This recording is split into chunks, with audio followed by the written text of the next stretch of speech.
ولا تحسبن الله غافلا عما يعمل الظالمون إنما يؤخرهم ليوم تشخص فيه الأبصار مهطعين مقنعي رؤوسهم لا يرتد إليهم طرفهم وأفئدتهم هواء وأنذر الناس يوم يأتيهم العذاب فيقول الذين ظلموا ربنا أخرنا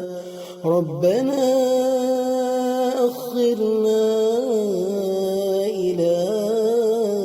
أجل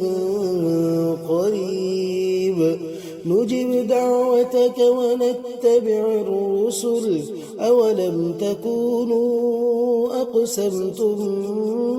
من قبل ما لكم من زوال وسكنتم في مساكن الذين ظلموا أنفسهم وتبين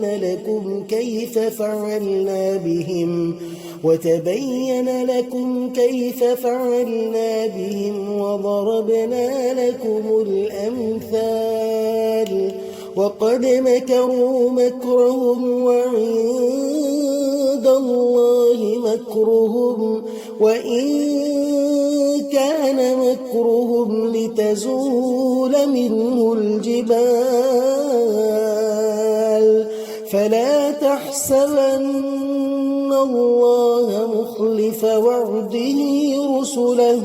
إن الله عزيز ذو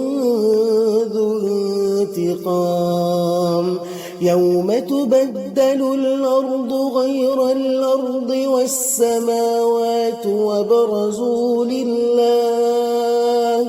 وبرزوا لله الواحد القهار وترى المجرمين يومئذ مقرنين في الأصفاد سرابيلهم من